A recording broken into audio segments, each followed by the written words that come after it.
What really takes place behind the scenes on Shark Tank?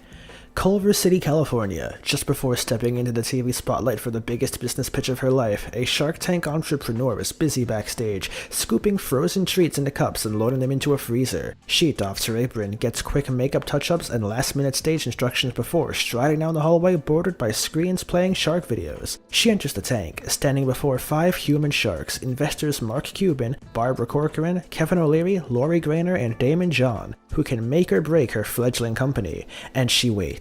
The wait, which is necessary so the cameraman can get an establishing shot, must be the longest 30 seconds of her life. Finally, head stage manager Eric Roden says the word begin, and she immediately switches to full-on enthusiastic pitchwoman in a segmented taped earlier for this month of the 11th season of ABC's competition, premiering Sunday. 39 emotional rat-a-tat minutes later, her pitch, the final one of a long day, closes with a deal, or doesn't. Grainer emphasizes with the anxious entrepreneurs. She says that she really feels for them because she was in their shoes. The first time she went on QVC, she had one idea, and these few minutes would make or break everything because it was so nerve-wracking for her. A pitch may be a once-in-a-lifetime moment for each entrepreneur, but it's just one piece of a production day for the efficient Shark Tank machine. On this Sunday in mid-September, 7 supplicants pitch in TV's top investment space, a spacious, stylish set with 5 sharks seated center stage, each with an earpiece and a close-up camera trained on them. The longest pitch on a day that features hair care products, an exercise regimen, various foodstuffs, and a novel device to promote intimacy lasts an hour,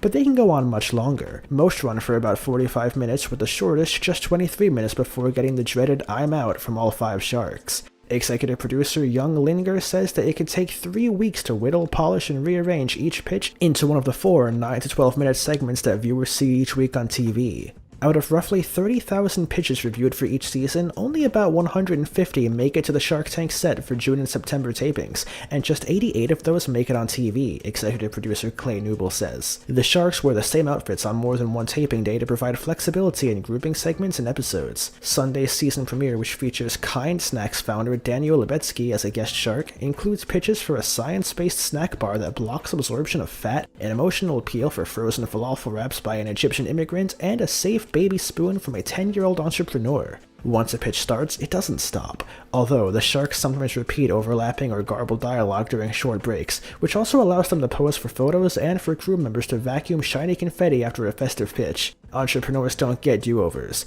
Cuban says that there is no "let's try it again." Sharks know nothing about the pitches before the cameras roll, so at least initially, the entrepreneurs who rehearse their 2-minute introduction with producers have the advantage. John says that they don't know him and he doesn't know them. He continues with that they don't know what pushes their buttons and what makes them upset or what they should present to make them go for a deal. The sharks catch up quickly with the usual questions about valuation, marketing, and debt, and more personal inquiries that often yield moving stories. During one pitch, an entrepreneur responded to 20 minutes of technical questions before Grainer made a simple but important request. "Tell us about you." You have to be concentrated the entire time, listening for information, thinking about what you know about the industry, what you know about competitive companies, what you think about the entrepreneur, numbers cruncher Cuban says. The sharks jostle, needling each other, interrupting inquiries, disparaging deal offers. The investor disputes, sharkuments, perhaps, are real, but these sharks who invest their own money in successful pitches didn't make millions without having a thick skin. "I don't think any one of us wants to think twice about interrupting each other or arguing," Grainer says, laughing. "It's all real, but when we walk away, we're like a family." Just to add pressure, entrepreneurs should know that first impressions are everything, says Corcoran. Every shark within the first 2 minutes of meeting their entrepreneur has already made up their mind. At the taping, the entrepreneur's business savviness is evident. 11 seconds ago, it wasn't the common vernacular of royalties, callbacks, bridge loans, margins, and things of that nature. Our audience has grown way more sophisticated and educated, John says. O'Leary, known as Mr. Wonderful, offers a surprising example. "I had a 9-year-old girl say, 'You should have done a convertible debenture last night.' Remarkable." Producers wouldn't comment on charges filed against O'Leary's wife in connection with an August boating accident that resulted in 2 deaths. On the investment front, the money has changed enormously. Most entrepreneurs in season 1 and 2 were asking for $10,000, $20,000, and had a simpler product, Corcoran says. "The minute we brought Mark Cuban, our first billionaire, onto the show, everything changed. We started getting people with giant asks, so now it's more expensive to play the game." In Shark Tank's finale, Mr. Wonderful goes batty for a living mosquito control device. Tank exposure obviously raises a product's profile. Investors, venture capitalists, and entrepreneurs understand the power of Shark Tank to accelerate growth.